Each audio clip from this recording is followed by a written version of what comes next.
지금부터 사랑과 기도로 만들어가는 생명 있는 방송 CHB 크리스찬 헤럴드 방송을 시작합니다.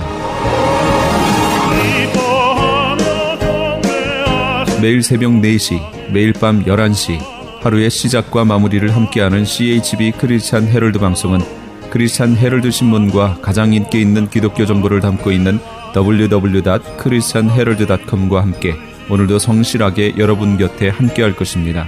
하나님께서 선물로 주시는 오늘 하루를 CHB 크리스찬 헤럴드 방송과 함께 소망으로 열면서 오늘도 하나님을 섬기며 영혼을 사랑하는 복된 하루가 되시기를 바랍니다.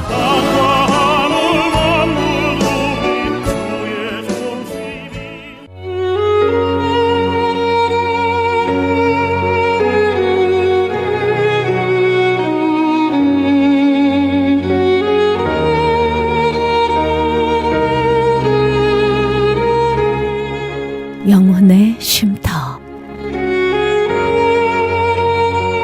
영혼의 쉼터 애청자 여러분 안녕하세요. 고소미입니다. 주님 안에서 평안하시죠?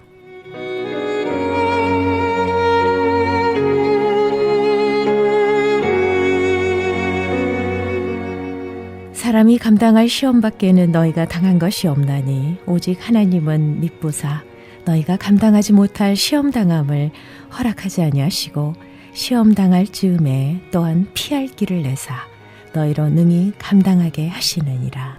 고린도전서 10장 13절 말씀입니다. 이 말씀의 축복이 저와 여러분의 삶에 충만하시길 소망합니다.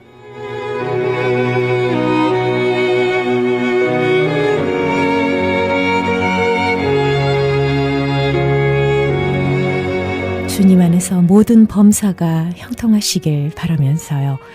영혼의 쉼터 시작합니다.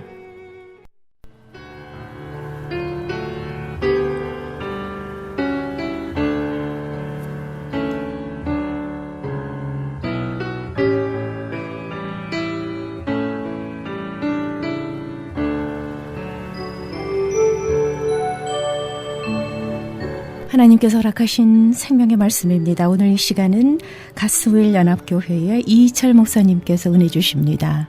요한복음 5장 1절에서 9절까지의 본문 말씀으로 일어나 들고 걸어가라 라는 설교 제목의 메시지입니다. 은혜 많이 받으시기 바랍니다.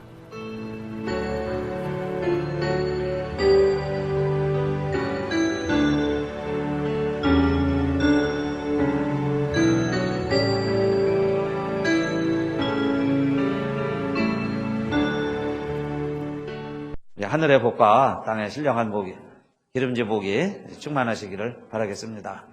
많은 복 누리는 해가 되시기를 주님의 이름으로 축원합니다. 오늘 이어서요 첫째 시간인데 요한복음 강해 18번째 시간입니다. 오늘 베데스다 이야기인데 여러 차례 말씀드렸어요. 근데 오늘 다시 베데스다 이야기 순서대로 말씀을 전하게 되었는데 하나님이 신년 초에 우리에게 주신 또 뜻이 있습니다. 왜 하나님이 베데스다 이야기로 2016년을 시작하게 하셨을까? 첫째, 여러분, 우리가 사는 이 세상은 베데스다와 같다는 생각을 했습니다. 지금 예수님이 예루살렘으로 다시 내려가시는 거예요. 우리 사마리아 이야기 3번 들었죠? 수가성 만나고. 그 다음에 갈릴리에 가셔서는 어느 지역에 들어가셨어요? 요한복음을 쭉 읽었는데 갈릴리에 가셔서 첫 번째 기적을 일으키셨던 곳에 예수님이 또 가셨어요. 그 장소가 어디였습니까? 가나였어요. 가나죠. 가나. 좀 쉽게 기억하시라고 가나. 그곳에서 두 번째 기적을 행하시고 다시 오늘 5장인데 예루살렘에 또 가시는 거예요. 그러니까 예수님도 바쁘시죠. 갈릴리하고 예루살렘. 복음서마다 몇 번 왔다 가셨느냐 하는 기록이 조금 관점이 다른데 요한복음은 3번 왔다 가신 것으로 기록하고 있어요. 이번에는 꼭 6월절은 아닌 것 같아요. 5대 절기가 있으니까 그 중에 한 절기를 맞이하셔서 예수님이 다시 예루살렘에 내려가시는 겁니다.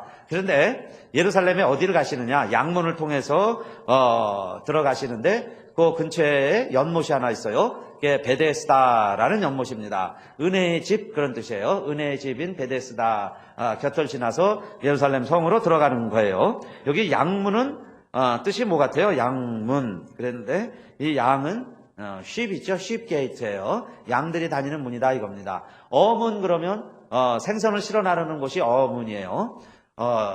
이스라엘도 문들이 크게 4가지가 있는데 다 용도가 달랐습니다.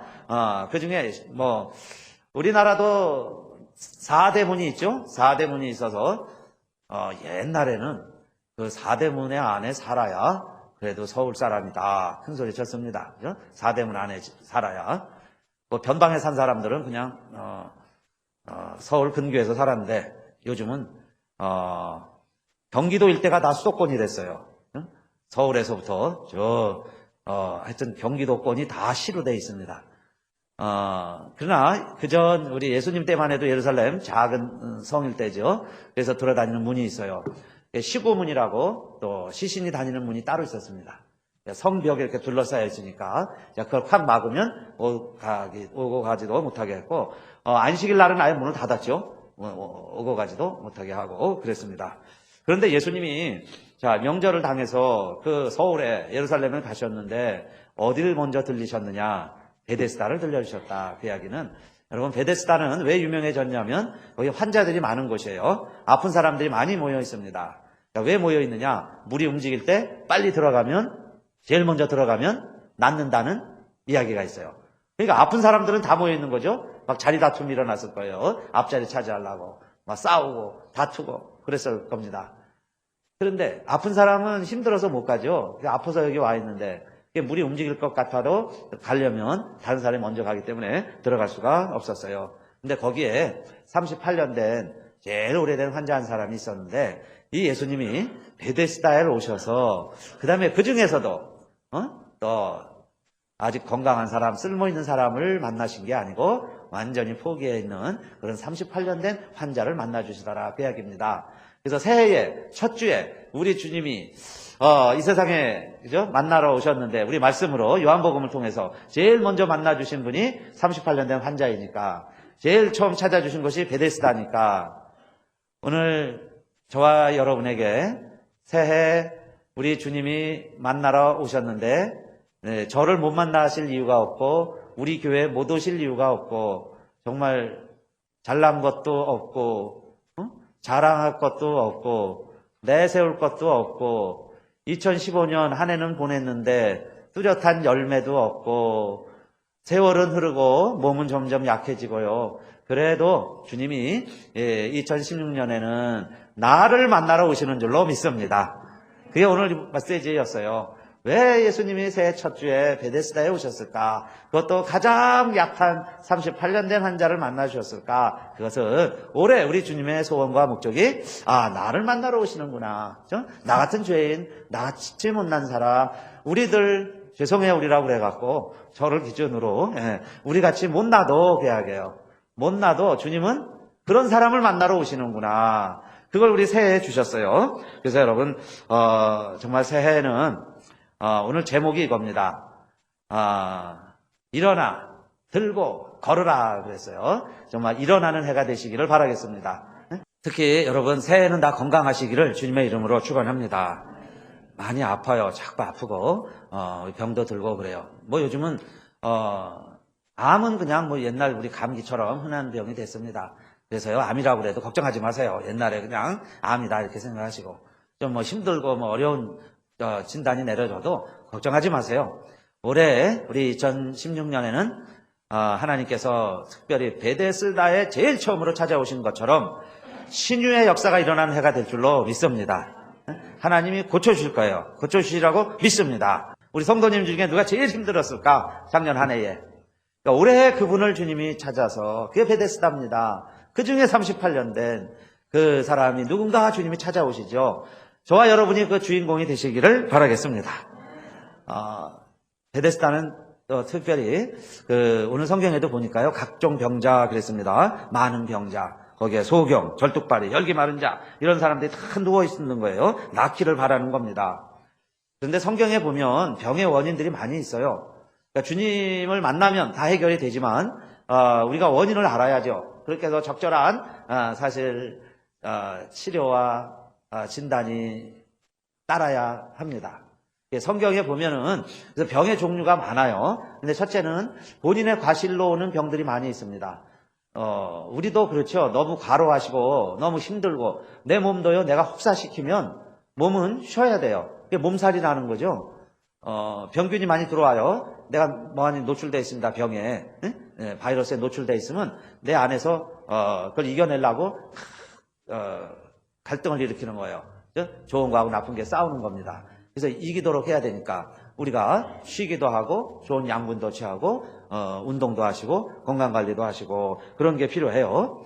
성경에 보니까요, 왕도 부주의해가지고 난간에서 떨어져서 다리가 부러지는데 그것 때문에 중병이 되는 경우도 있죠. 아시아 왕도 그렇게 표현을 했어요. 에바브로디도 잘 알죠. 바울이 칭찬하는 에바브로디도. 근데 이 에바브로디도도 물론 주의 일을 하느냐고 그랬어요. 근데 너무 과로했습니다.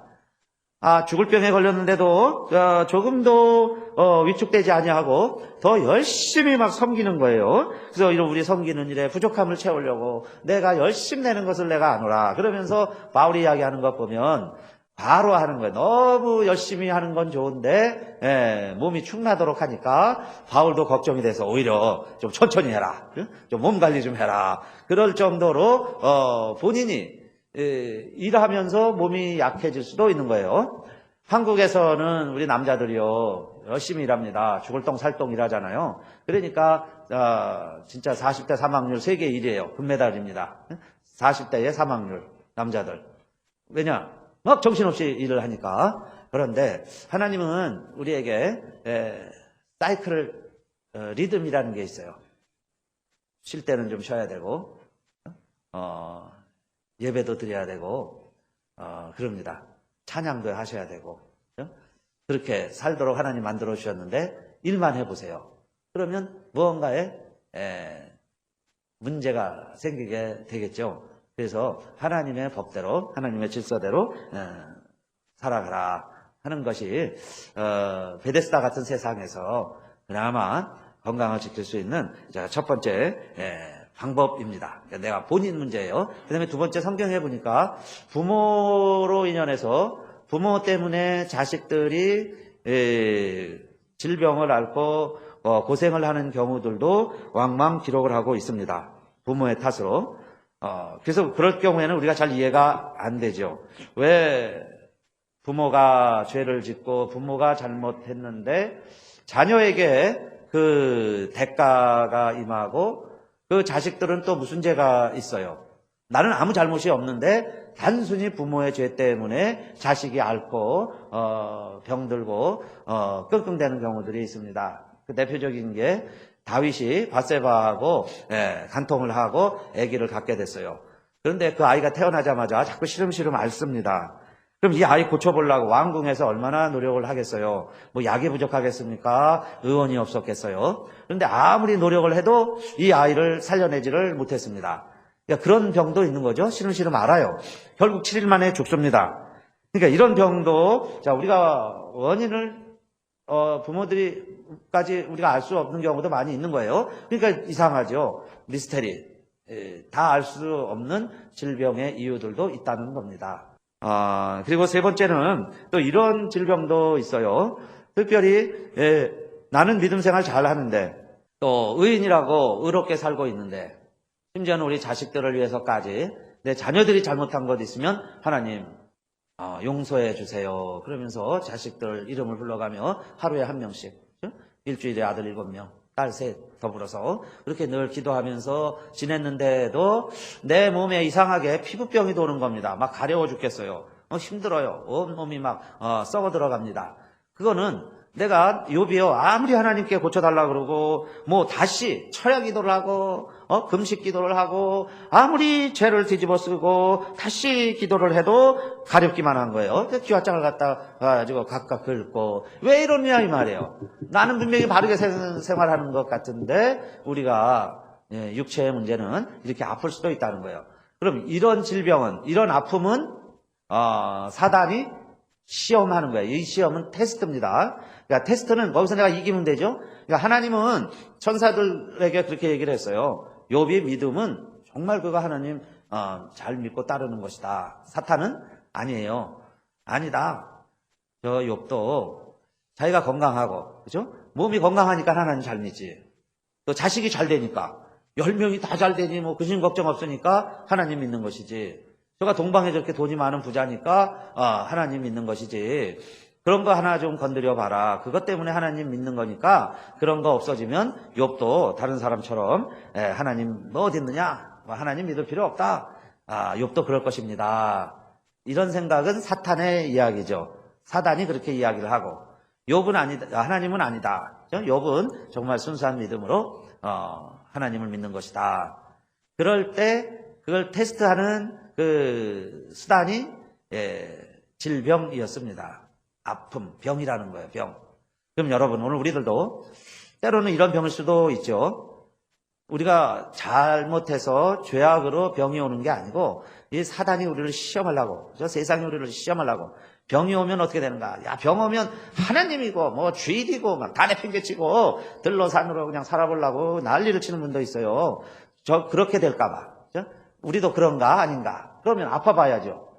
때로는 하나님이 원치 않았지만은 사단이 하도 우리의 믿음을 테스트하려고 그러고 우리가 그렇지 않은데 우리를 사단의 편을 만들려고 때로는 우리에게는 질병도 하나님이 허락하실 때도 있다 그 이야기죠. 그래서 만약에 내가 아픈데 그런 뜻이라면은 어떻게 하면 되겠어요? 견디면 되죠. 견뎌내야 합니다.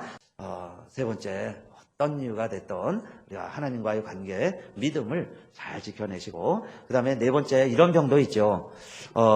자기 병도 아니고 부모의 잘못도 아니고 하나님의 영광을 위하여 그런 병도 있습니다. 그게 날 때부터 소경된 사람이 있었어요. 그래서 예수님께 물어봅니다. 얼마나 불쌍해요. 날 때부터 소경으로 태어났으니 세상을 한 번도 보지를 못했습니다. 이 병이 누구의 병입니까? 그러고 물어볼 때 예수님께서 하신 말씀이죠. 이것은 이 사람이 잘못한 것도 아니고 이 사람의 부모가 잘못한 것도 아니고 그에게서 하나님의 하시는 일을 나타내고자 하심이니라 그랬어요. 하나님이 무언가 일하시려고 그러는 것이다. 어떻게 보면 좀 아이 입장에서 보면 좀 억울할 수도 있고 잔인하게 느껴질 수도 있어요. 왜 그렇게 눈먼 자로 태어나게 해서 결국 하나님이 눈뜨게 해주시는 거죠. 그러려면 장님도 필요하다는 이야기예요. 그래서 하나님이 눈뜨게 해주셨습니다. 그러면 그 아이는 평생 장님으로 사는 게 하나님 뜻이 아니에요. 다시 고침받는 게 하나님의 뜻이다. 바울도 남을 위해서는 내가 기도만 하면 다 낫습니다. 그런데 내 병에 대해서는 아무리 기도해도 안 나요. 그러면 남을 위해서 어떻게 기도할 수 있겠어요? 자기 병이나 고치라, 내 문제나 해결해라 그러는 소리에 자격지심 때문에 못할 수도 있는데 바울은 알았어요. 그것이 나에게는 찌르는 가시가 되고 나를 늘 겸손하게 만들어서. 정말 바울에게 그런 질병마저 없었다면 교만했을 거예요. 사람이니까. 결국은 실족할 수 있죠. 사람이니까요. 교만해질 수 있어요. 그런데 그 약점 때문에, 그 가시 때문에 하나님을 끝까지 붙들고 있었고 하나님은 끝까지 바울을 쓰실 수가 있었으니까 이 질병도 어떻게 보면 하나님이 주신 은혜의 선물이었고 바울은 그것을 감사하면서 정말 하나님 앞에 내 은혜가 내게 족하다 그런 마음을 가졌어요. 그러니까 그런 질병은 어떻게 해야 되겠어요? 그죠? 이거 없애주세요, 고쳐주세요 해도 안 되니까 하나님의 은혜인 줄 알고 감사하면서 그가 오히려 끝까지 하나님의 붙들린 종이 될 수가 있었어요. 그래서 여러분 우리의 질병이 어떤 것이 되었든지 새해에는 반드시 주님이 그 아픔 때문에 그 질병 때문에 나를 만나러 베데스다 이곳까지 오시는 복된 해가 되시기를 바라겠습니다. 그래서 예수님도 지금 그러시죠. 베데스다 중에서도 38년 된 환자를 보시고 그럽니다. 그런데 벌써 병이 오래인 줄 아시고 그런데 뭘 물어보세요? 내가 낫고자 하느냐 그랬어요. Do you want to get well? 그 말입니다. get well. 낫고 싶으냐 이야기예요. 왜 이렇게 물어보셨을까요? 예수님이 38년 된 환자 골라서 찾아서 만나주시더니 내가 낫고자 하느냐 그러세요. 환자가 당연히 낫고 싶죠. 또 여기에 와 있으면 낫고 싶어서 온 거예요. 38년 동안 기다렸는데 왜 낫고 싶은 마음이 없겠어요. 그러나 왜 예수님이 내가 낫고자 하느냐 그럴까요? 수요원 게르엘 그랬어요. 게르엘 낫고 싶어요. 근데 왜 이걸 물어보셨느냐? 여러분 김병에는 효자가 없다 그러죠. 또 김병에는 용사가 없어요. 오래 앓다 보면 다 힘들어집니다. 주변의 사람도 떠나고 자기 자신도 포기한다 그 말이에요. 그래서 그 오래 앓는 사람들 보면 특유의 짜증, 스트레스, 히스테리 그런 면이 있어요. 아무것도 아닌데 힘들어하니까 본인도 그래서 짜증을 막 냅니다. 과민 반응이 되죠. 왜냐하면 다 주변에서 포기했고 자기도 보니까 안 될 것 같으니 매사가 불편하고 몸이 힘드니까 짜증나고 그러는 거예요. 그러다 보면 희망도 믿음도 잃어버리기 쉽다 그 말씀입니다. 그래서 예수님이 지금 물어보시고 확인하시는 건 뭐예요? 내가 낫고자 하느냐? 그 이야기는 내가 아직 희망이 있느냐? 너 믿느냐? 그 말씀이에요. 낫고 싶으냐? 그 말씀입니다. 오늘 저와 여러분 38년이면요 포기할 만큼 됐습니다. 해볼 만큼 다 해봤을 거예요. 나 안 된다고 생각할 때다 그 말이에요. 그럴 때에 하시는 말씀이 너 다시 할 수 있다고 믿느냐? 그 말씀이에요. 저와 여러분에게 너 정말 변화되고 싶으냐? 물어보시는 겁니다. 그러면 뭐라고 그래야 되겠어요? 변화되고 싶습니다. 정말 이제 달라지고 싶습니다. 2016년에는 변화가 일어나기를 원합니다. 내가 낫기를 원합니다. 정상이 되기를 원합니다. 저 100배의 열매를 맺기를 원합니다. 그래야 되잖아요. 근데 이미 이 환자 보세요. 포기한 상태라 그 이야기예요. 힘들어하는 거예요. 왜 그럴까요? 38년을 해본 거예요. 1년에 몇 번 했으면 벌써 수백 번을 해봤겠죠. 해도 안 되는 걸 어떡하냐 이 말이에요. 달려 들어가려면 더 건강한 사람이 뛰어 들어가고 내가 가기 전에 다른 사람이 먼저 들어가고 그렇게 해서 나는 안 되니 그 이야기죠. 그러니 이미 김병에 용사가 없어요. 이제 포기하고 좌절한 겁니다. 나도 원치만은 이제 안 됩니다. 그 얘기를 먼저 하죠. 여러분 올해는 정말 하나님께서 우리들에게 새해에 막혀졌던 메워졌던 우물 다시 파시면서 또 이런 생각도 들어요. 여기 있는 흙을 내가 퍼낸다고 정말 샘이 옛날처럼 솟아오를까? 그런 의구심도 있죠. 이거 한다고 될까? 그래서 여러분 4가지입니다. 주일 성수, 성경 읽기, 새벽 기도 11조, 그게 이제 기도 생활, 헌금 생활 조금 이렇게 이제 더 포괄적으로 표현을 했어요. 4가지. 그런데 이런 거 해서 뭐 될까? 여러분 이 4가지는 제가 어렸을 때부터 들어온 얘기예요. 저희 부모님 세대들이 가르치셨던 내용들이고 그렇게 배웠던 내용들이고 그런데 오늘날 이걸 또 우리가 왜 다시 하느냐? 다시 파는 겁니다. 메워졌던 우물을. 점점 하기 힘들어져 가게 되어가고 있어요.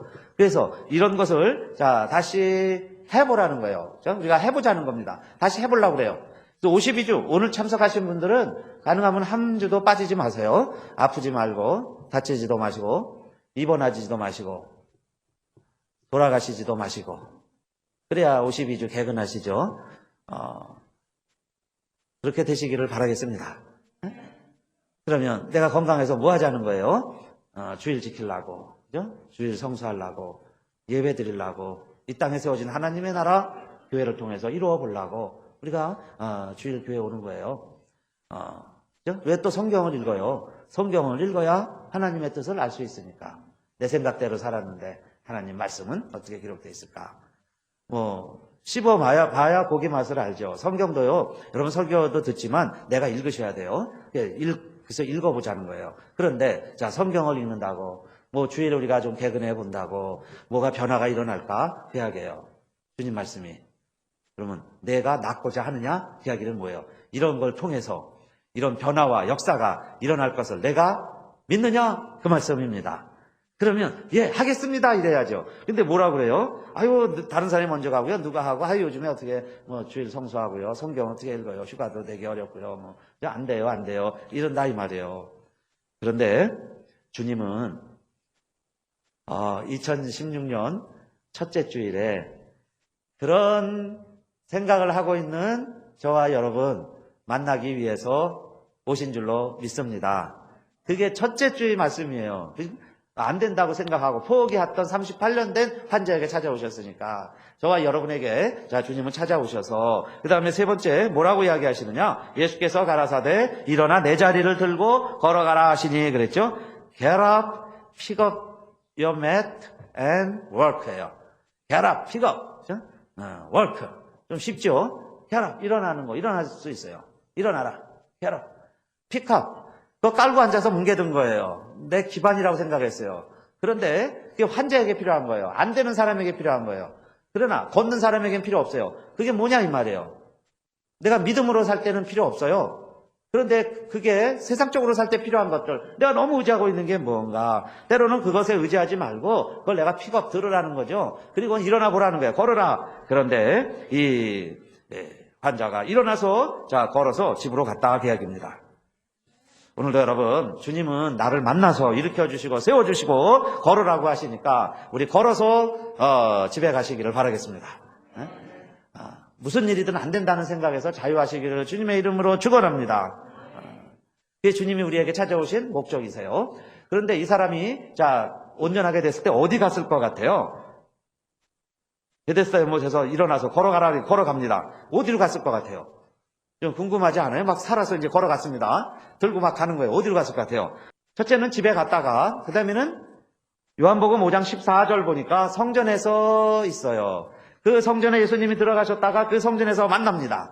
5장 14절, 다음 주에 우리 들을 말씀인데, 그 후에 예수께서 성전에서 그 사람을 만나 이르시되, 보라, 내가 나았으니 더 심한 것이 생기지 않게 다시는 죄를 범치 말라 하시니 그랬으니까, 이 시간 한번 다 일어나 보세요. 우리 일어나신 분들, 이제 주님이 일으켜주셔서 하나님이 고쳐주시고 이제 만나주셨죠. 그리고 우리를 회복시켜주셔서 뭘 하려고 그러시는가. 우리 가스연합교회 할 일이 많이 있습니다.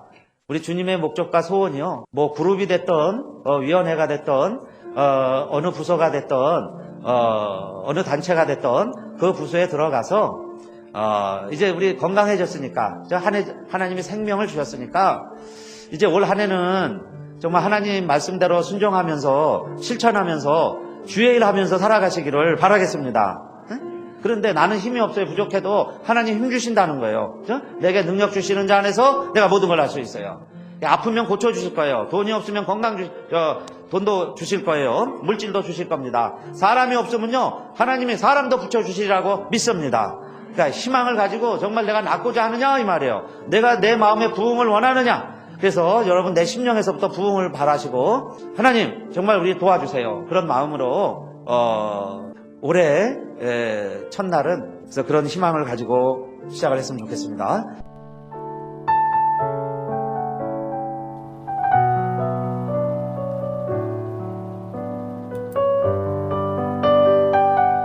지금까지 가스웰 연합교회의 이철 목사님께서 말씀 주셨습니다. 요한복음 5장 1절에서 9절까지의 본문 말씀으로 일어나 들고 걸어가라 라는 설교 제목의 메시지였습니다. 말씀을 통해 축복의 시간 되셨는 줄 믿습니다.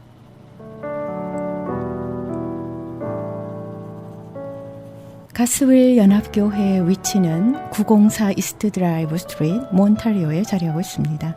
말씀 듣고 신앙상담 원하시는 분은 909 지역입니다. 983-0994, 909-983-0994번으로 문의하시기 바랍니다. 그리고 웹사이트 www.gwachurch.org를 참고하시기 바랍니다.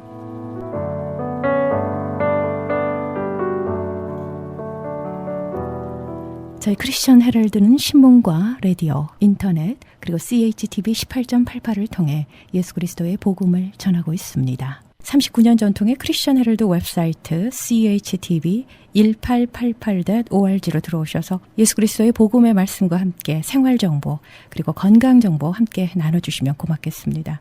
여러분들의 많은 관심과 사랑과 기도를 부탁드립니다. 이 시간 영혼의 쉼터는 자연이 준 선물 M3에서 도움 주고 계십니다. M3를 아십니까? 무슨 병에 걸렸던지 큰 효과를 준다는 신비한 영양제. 혈액에 영양을 공급하여 힘이 생기니까 피곤하지 않고 이제는 지팡이 없이 걸을 수 있다고 많은 분들이 간증을 합니다.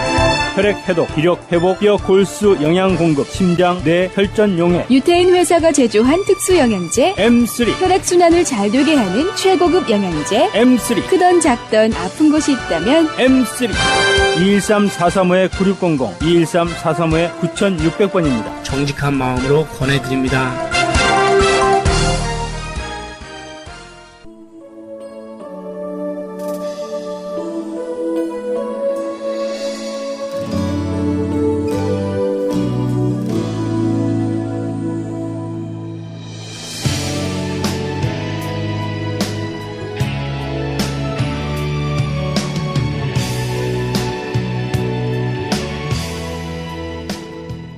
여러분과 함께 기도로 만들어가는 크리스천 헤럴드 선교방송 영혼의 쉼터 생명의 말씀 이어집니다. 함께하는 교회에 김태환 목사님께서 말씀 주십니다. 마태복음 5장 1절에서 12절까지의 본문 말씀으로 율법이 주는 복이라는 설교 제목의 메시지입니다. 은혜 많이 받으시기 바랍니다.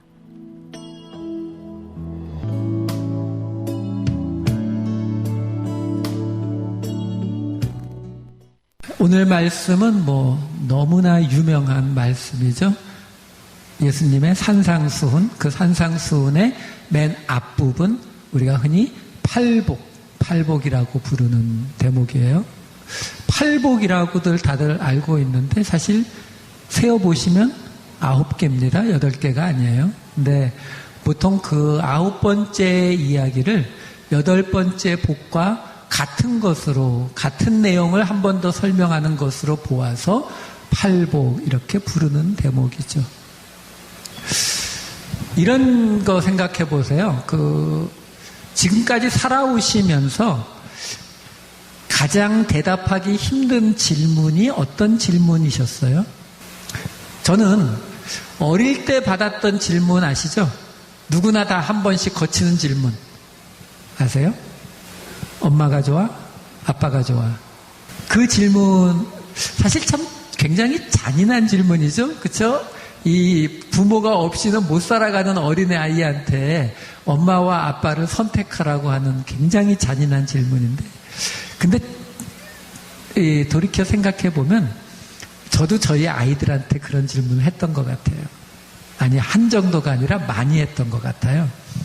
왜요? 마음속에 그래도 아이가 엄마보다는 아빠가 더 좋아, 이런 대답을 하기를 기대했던 것 같아요. 그런 질문 나중에 아이들한테 하지 마세요. 그거 굉장히 안 좋습니다.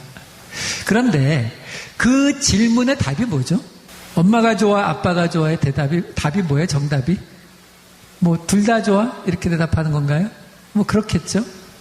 제가 얼마 전에 우리 그 사역자 수련회 올라가서 함께 올라갔던 우리 교회에 아주 똑똑한 아이가 하나 있어요. 그 똑똑한 아이한테 이 짓궂은 질문을 던졌습니다. 엄마가 좋아? 아빠가 좋아? 했더니, 이 아이가 진짜 똑똑하더라고요. 대답이 뭐였는지 아세요? 때로는 엄마가 좋고, 때로는 아빠가 좋대요. 저는 어릴 때 그렇게 똑똑하게 대답하지 못했던 것 같아요. 여러분, 옛날에 요즘은 보는지 안 보는지 모르겠어요. 근데 제가 고등학교 때에는 영어 공부할 때는 그 성문종합영어라는 거 봤거든요. 그 성문종합영어라는 그 책에 보면은 그 독해, 이렇게 본문을 읽고 밑에 대답하는 거에 그때 읽었던 그 본문 하나가 참 잊혀지지 않는, 제 기억 속에 남아있는 본문이 하나 있어요. 누가 썼는지는 잘 기억이 안 나는데 이런 본문이 있었어요. 사랑이 없는 지식의 경우, 그리고 지식이 없는 사랑. 그래서 사랑이 없는 지식의 예가 뭐였냐면은 핵폭탄이었어요. 지식은 있는데 사람을 사랑하는 마음이 없어서 핵폭탄을 만들어서 이렇게 사람들을 죽게 했다. 아마 그런 뜻이었던 것 같아요. 그럼 반대로 지식이 없는 사랑의 예는 사실 조금 기분이 나쁘긴, 지금 생각해 보니까 좀 기분이 좀 그렇긴 한데, 중세 때에 그 유럽에 그 패스트가 돌았잖아요. 흑사병이 돌았을 때에 그때에 그것이 전염병이라는 걸 몰랐기 때문에 교회에서 사람들을 불러 모았어요. 왜냐하면 사람들이 병에 걸려 계속 죽어나가니까 우리 교회에 모여서 기도하자. 근데 그땐 카톨릭이잖아요. 그러니까 교회가 이렇게 조그만 교회들이 아니잖아요. 카톨릭은 막 몇백 명씩, 몇천 명씩 모이는 그렇게 흑사병이 돌고 있는데 그렇게 사람을 모아놨으니까 대규모로 죽었죠. 그 이야기를 했던 그 성문 종합영어에 나오는 그게 기억이 나요. 제가 왜 이런 말씀을 드리냐면 이 질문을 한번 이렇게 바꿔볼게요. 구약이 좋아? 신약이 좋아? 뭐 이런 식으로 바꿔본다면 여러분들은 뭐라고 대답하시겠어요? 정답이 뭘까요? 구약도 신약도 둘 다 좋다고 해야죠. 그렇죠? 그럼 말을 바꿔서 율법이 좋아? 복음이 좋아? 이렇게 물으면 약간 갸우뚱하는 느낌이 나는데 지금 정답의 분위기는 뭐예요? 계속 둘 다. 그렇죠? 우리가 흔히 사용하는 말로 복음을 바꿔서 율법이 좋아, 은혜가 좋아 이렇게 바꾸면 조금 대답하기가 조금 더 껄끄러워지는 느낌은 있는데 그래도 정답은 뭐예요? 둘 다. 그렇죠? 물론 우리가 이 개신교를 믿고 그리고 우리가 예수를 믿어서 구원받았다, 우리가 은혜로 구원받았다라는 고백을 하니까 우리의 이 마음, 심정적으로는 사실은 율법과 은혜 그러면은 은혜 쪽에 좀 이렇게 가까운 느낌이 나잖아요. 우리가 은혜 쪽에 훨씬 더 이렇게 비중을 두고 싶거든요. 그런데 실제로는 둘 다라고 대답해야 되는 거죠. 사실 아이들도 알거든요. 아이들이 엄마가 잘해줘요? 아빠가 잘해줘요? 엄마가 잘해주는 거 아는데, 그렇죠? 거기서 엄마라고 대답 안 하죠. 왜? 아빠 눈치 보이니까. 그거 똑같은 거예요. 우리가 율법과 은혜라고 했을 때, 율법과 복음이라고 했을 때 우리의 심정적으로는 복음에, 은혜에 우리가 훨씬 더 가까운 느낌이 있지만 머리가 가리키는 정확한 대답은 둘 다라는 거죠. 제가 왜 이 말씀을 드리냐면 우리의 삶 속에서 이 모습이 나타난다는 거예요. 왜냐하면 이걸 우리가 이렇게 계산해 보면 쉽게 알 수가 있어요. 지금 율법과 복음을 가지고 이야기하잖아요. 아니면 뭐 율법과 은혜라고 해도 똑같습니다.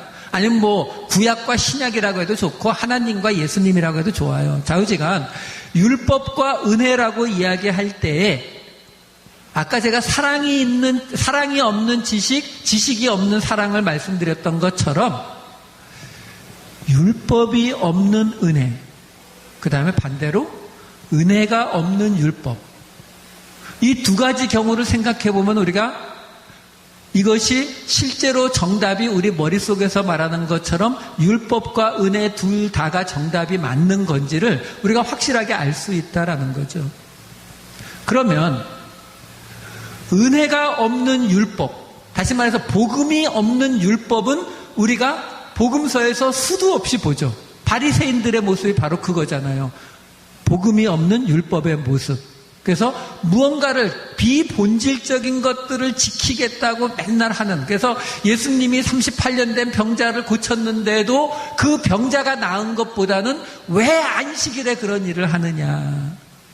배가 고파서 미라를 조금 까서 먹었더니 그 배고픈 사람의 형편이고 처지는 생각 안 하고 왜 안식일에 그런 일을 하느냐. 그렇죠? 예수님이 술 좀 마셨다고 저거 술 마시고 맨날 놀기 좋아하는 사람이라고 나오고, 그렇죠? 뭐 이렇게 하면은 맨날 이 난리 저 난리 치잖아요. 우리가 그 모습들을 복음서에서 바리새인들을 통해서 많이 보지 않습니까? 그 모습이 뭐예요? 은혜가 없는 율법의 모습이잖아요. 그건 우리가 많이 알아요. 물론 많이 안다고 해서 우리가 그런 모습이 우리에게 없느냐? 아니요. 우리에게 그 모습 많이 남아 있습니다. 뭐 굳이 역사까지 안 가도 되는, 뭐 이 진짜인지 아닌지 저도 잘 모르겠어요. 제가 확인한 건 아닌데 그 다른 목사님 설교에서 제가 들었는데 러시아 혁명, 그러니까 이 그 공산주의 혁명이 일어날 당시에 그 당시 그 공산주의 혁명을 일으킨 그 공산주의자들이 이 모스크바 시내로 이 칼과 그 도끼 뭐 이런 걸 들고 뛰어들었을 때에 그 당시 그 사람들의 첫 번째 목표가 어디였냐면은 교회였어요.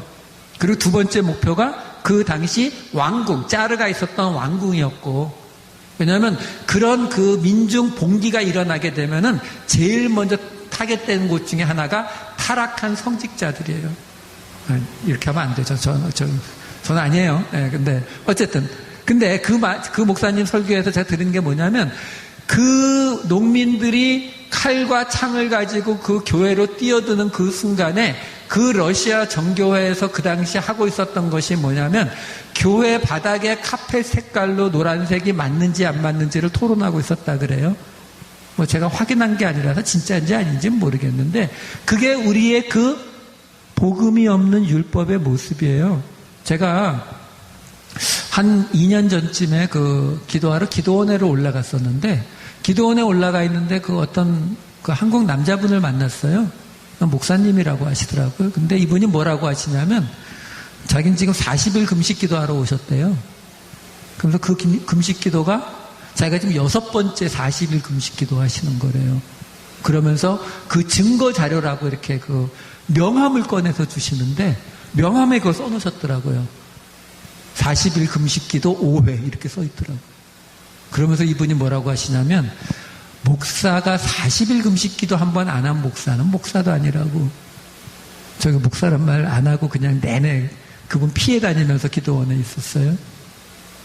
여러분, 이 모습이 우리가 바깥에서 쉽게, 때로는 교회 안에서도 많이 만나는 은혜가 없는 율법의 모습이잖아요. 이건 근데 우리가 아직도 그 모습이 많이 남아있긴 하지만 그래도 알기는 확실히 알아요. 아, 이건 바리새인의 모습, 이건 안다고요. 자, 문제가 뭐예요? 오늘 할 이야기는 바로 율법이 없는 복음, 율법이 없는 은혜의 모습은 뭐냐라는 거죠. 우리가요, 이 마르틴 루터의 신앙 고백처럼 오직 의인은 믿음으로 말미암아 살리라라는 이 고백이 어떻게 나온 고백인지 우리가 잘 모르는 분들이 많아요. 마르틴 루터가 그 이야기가 나오기 전에 마르틴 루터가 어땠다고 나오냐면은, 이 사람이 거의 정신병 수준으로 자기의 죄에 대한 그 죄책감 속에서 괴로워했습니다. 그러니까 그 카톨릭이었으니까 저걸 하잖아요. 우리 뭐라고 하죠? 가서 고해성사를 하잖아요. 자기 지은 죄에 대해서 고해성사를 하는데, 고해성사 한 1시간을 하고, 그리고 나가다가 다시 들어와서, 까먹은 거 있다고, 나가다 다시 들어와서 또 하고, 또 나가다 다시 들어와서 또 하고, 그랬다 그래요. 그랬던 그 마르틴 루터가 한 이야기가 뭐냐면, 은혜를 받았던 말씀이 오직 의인은 믿음으로 말미암아 살리라라는 그 이야기였거든요. 근데 우리는 그 앞에 거는 없고 그냥 뒤에 그 말씀만 받아온 거예요. 의인은 믿음으로 말미암아 산다. 우리는 은혜로만 구원받는다. 이것만 알고 있는 거예요. 그렇기 때문에 지금 우리의 모습이 어떤 게 나타나고 있냐면 바로 그 율법이 없는 은혜, 율법이 없는 복음의 모습이 우리에게 나타나고 있다라는 사실이에요. 그거는 초대교회 당시에도 다 나타났어요. 이미. 제가 말씀 몇 군데 읽어드릴게요. 고린도전서 5장 1절 말씀 읽어드릴게요. 이렇게 나옵니다. 너희 가운데 심지어 음행이 있다 함을 들으니 그런 음행은 이방인 중에서도 없는 것이라. 여기 지금 너희 중에서가 뭐예요? 고린도 교회 안에서요. 그러니까 지금 고린도 교회가 뭐예요? 예수 믿은 지 얼마 안 된 사람들이잖아요. 근데 그들 안에서 세상 이방인들도 하지 않는 그런 음행들이 있다라고 지금 사도 바울이 경고하고 있는 거예요. 한 군데 더 읽을게요. 고린도전서 6장 6절이에요. 형제가 형제와 더불어 고발할 뿐더러 믿지 아니하는 자들 앞에서 하느냐? 이 말이 뭐예요 지금? 고린도 교회 안에서 서로 싸워가지고 서로 고소하고 지금 그러고 있다는 거죠. 근데 사도 바울이 뭐라고 하는 거예요? 그 서로 고발하는 꼬락서니도 지금 한심해 죽겠는데 그걸 믿지 않는 사람들 앞에서 하고 있느냐? 지금 그 얘기하고 있는 거죠. 그게 뭔 얘기예요? 교회 안에서 지금 이러고 있다라는 거죠.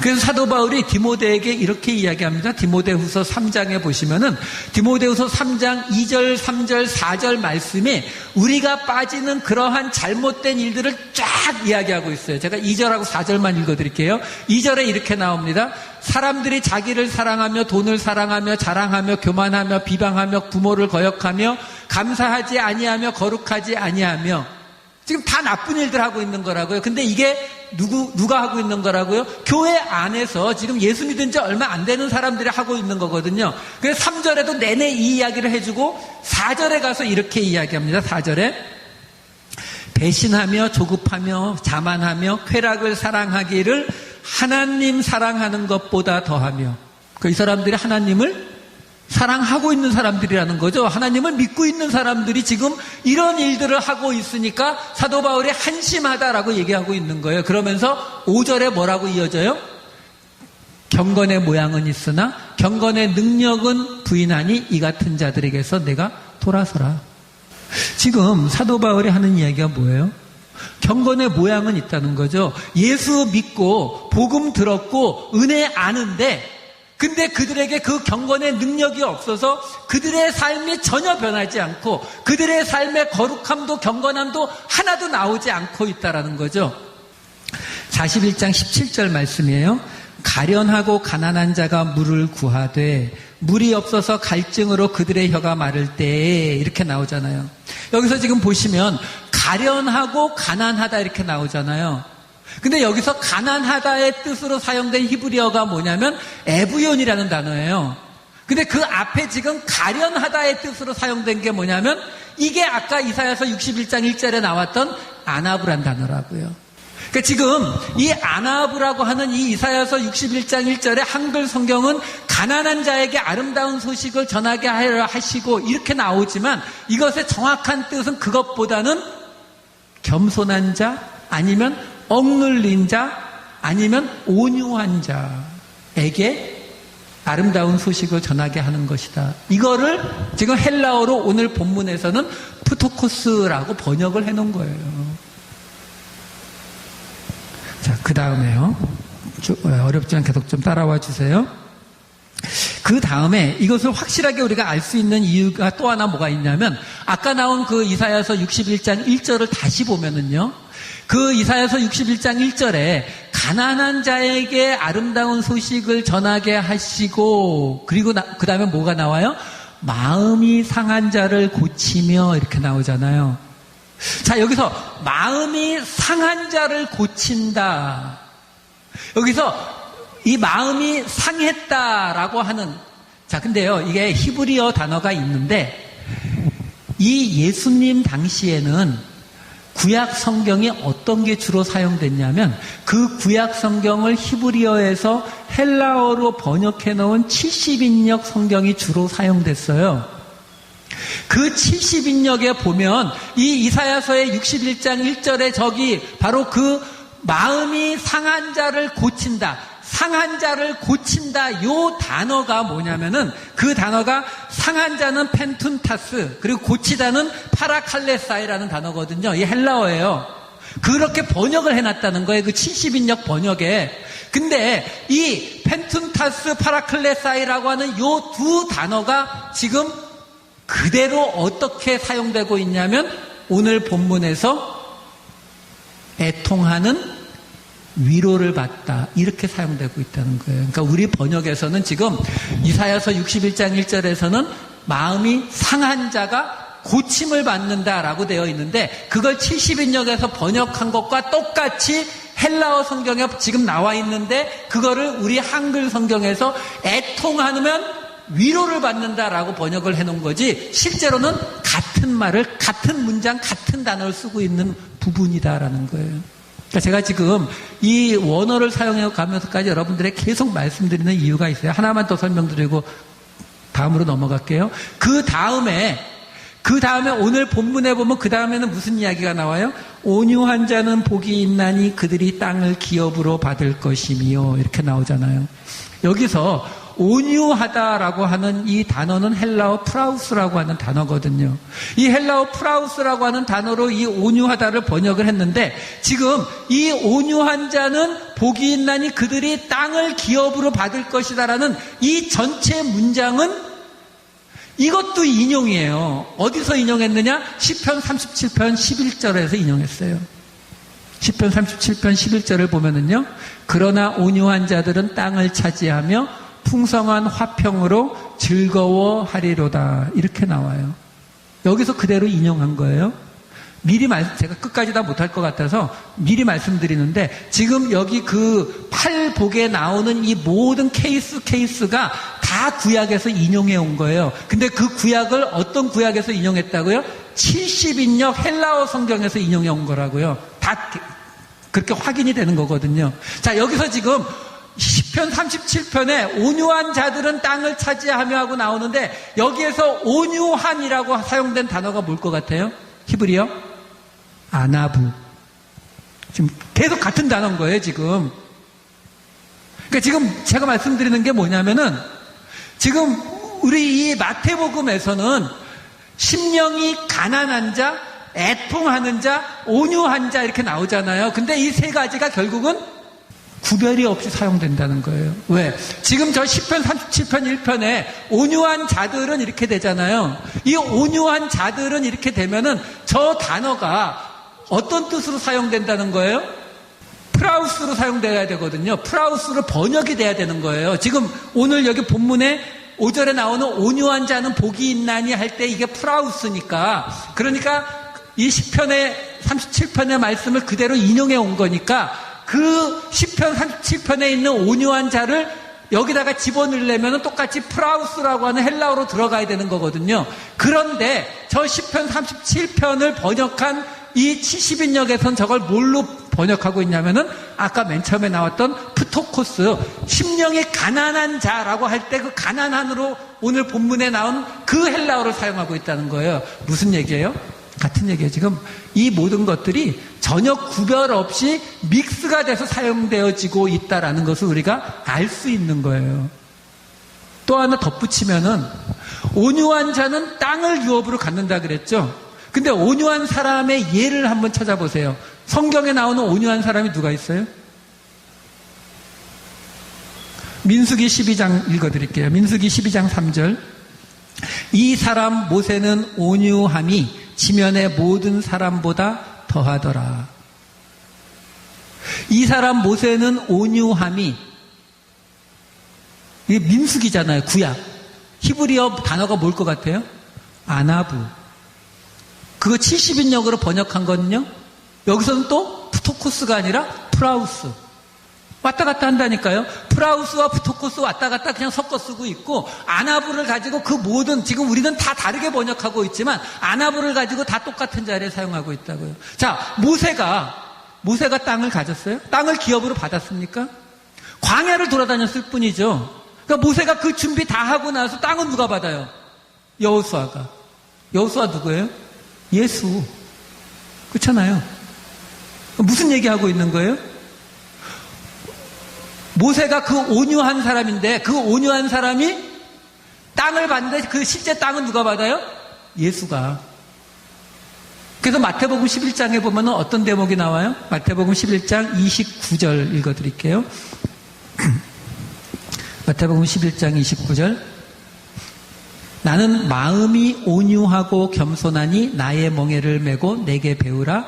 그리하면 너희 마음이 쉼을 얻으리니 이는 내 멍에는 쉽고 내 짐은 가벼움이니라 하시니라. 여러분, 이 말씀이 정확히 무슨 뜻인지 아세요? 우리가 지금 지고 있는 힘든 일들을 예수님이 대신 지어주시겠다는 거예요? 그런 뜻 아니잖아요. 보시면 내게 배우라라고 얘기하시잖아요. 뭘 배우라는 거예요? 지금 오늘 제가 말씀드리는 율법과 은혜, 율법과 복음이 같이 가는 걸 배우시라는 거예요. 그걸 배우면은 우리에게 어떻게 된다고요? 우리의 짐이 가벼워질 거라는 거예요. 진짜 그 짐이 가벼워지는지 한번 계속 따라가 보자고요. 어쨌든 지금 우리가 온유함까지 살펴보았을 때 가난한 자, 애통하는 자, 온유하는 자는 거의 구별이 없이 함께 사용되는 단어들이라는 거죠. 그게 어떤 뜻이라고요? 겸손하고 억눌리고 온유하고 이런 뜻이에요. 다시 말해서 이 단어의 그 설명을 사전에서 찾아보면요. 어떻게 나오느냐 하면은 어떤 것을 하다가 그것을 실패함으로 인해서 내려간 거. 그러니까 우리가 쓰는 쉬운 말로 바꾸면 뭐라고요? 기가 죽은 거예요.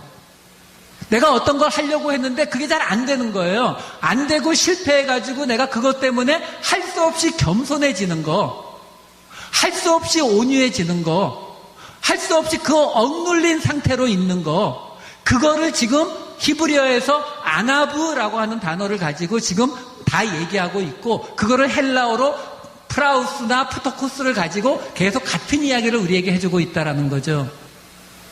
결국 그 이야기를 통해서 우리가 알 수 있는 것은 지금 하나님의 복음을 듣는 것에는 그 앞에 전제 조건이 있다는 거예요. 어떤 전제 조건이요?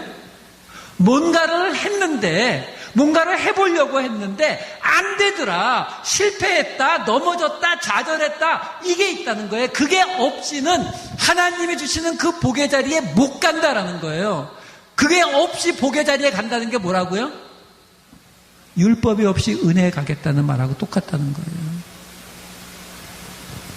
참고로 말씀드리면 그 이후에 나오는 나머지 긍휼한 사람은 그다음에 긍휼한 사람, 그다음에 청결한 사람, 화평하게 하는 사람, 이 모두는 다 시편에 나오는 말씀의 인용이에요. 그것도 시편은 시편인데 다 70인역 헬라어 번역 성경의 인용들이라고요. 그러니까 우리가 지금 쭉 살펴본 이러한 것들이 그 예수님 당시에 분명히 이러한 방식들로 단어들이 사용됐다라는 걸 우리가 확신할 수 있다라는 거죠. 자, 그러면 이제 말씀을 정리할게요. 예수님의 이 팔복은 분명히 복음이에요. 여러분, 우리가 이 세상에서 그냥 이 복음대로 살아보려고 하는 그 자체가 구약시대 때 하나님의 일을 감당했던 그 선지자들과 같은 레벨의 일이라는 거예요. 그렇기 때문에 우리가 박해를 받는다는 거죠. 그게 오늘 이 본문에서 우리에게 이야기해 주시는 거예요. 우리가 믿음으로 구원받는 게 맞는데, 그 믿음이라고 하는 것은 우리가 하나님의 율법을 지키기 위해서 처절하게 싸운 경험이 있을 때에 그 믿음이 우리에게서 나오는 거예요. 이제 더 이상 아빠가 좋아 엄마가 좋아의 질문을 하는 것이 아니라, 구약이나 신약의 질문이 아니고요. 우리는 율법과 복음을, 율법과 은혜를 함께 지고 가야 되는 사람들인 거예요. 어느 한쪽이 없이는 한쪽이 온전할 수 없어요. 율법이 없는 은혜도, 은혜가 없는 율법도 온전히 우리를 하나님의 나라로 데려가지 못합니다. 우리는 율법과 은혜를 함께 지고 감으로써 하나님이 오늘 우리에게 약속하신 이 모든 상, 기뻐하고 즐거워할 수 있는 이 상을 받는 그러한 삶을 살아가게 될 것입니다. 이 길을 가심으로 예수님께서 우리에게 약속하신 이 8가지 복을 받으시는 저와 여러분 되시기를 우리 주 예수 그리스도의 이름으로 축원합니다. 기도하시겠습니다.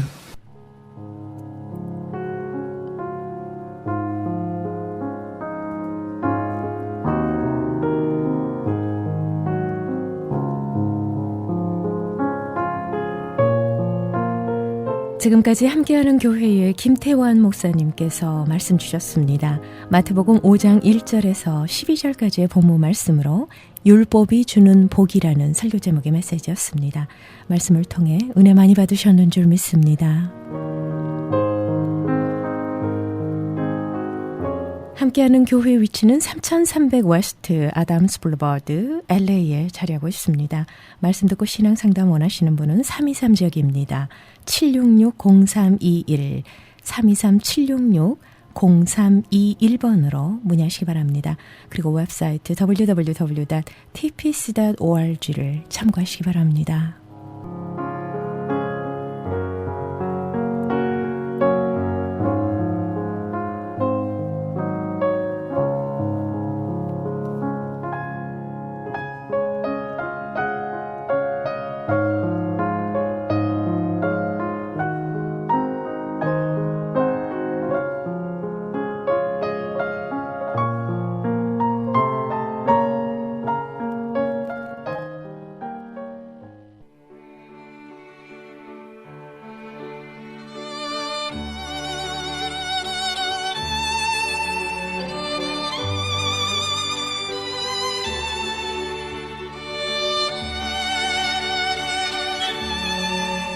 지금까지 저희 크리스천 헤럴드에서 보내드리는 선교방송 영혼의 쉼터 함께 하셨습니다.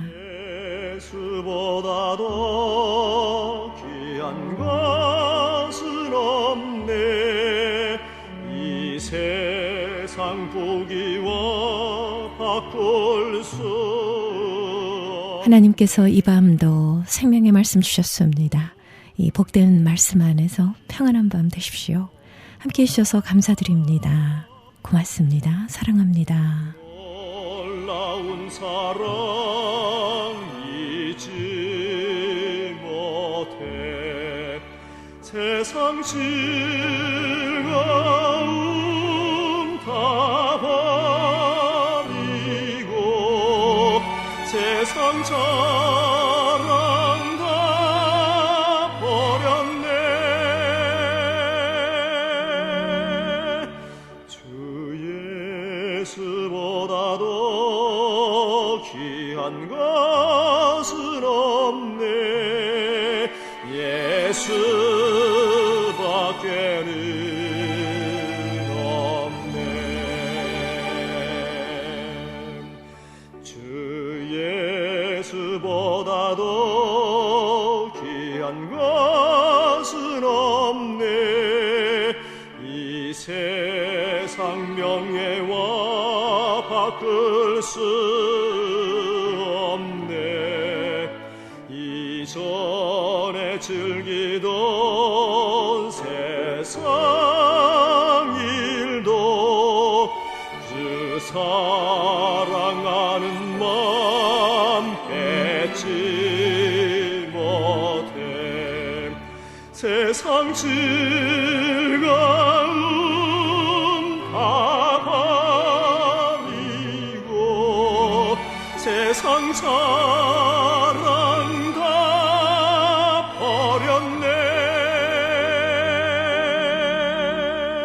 주 예수보다도 귀한 것은 없네. 예수밖에는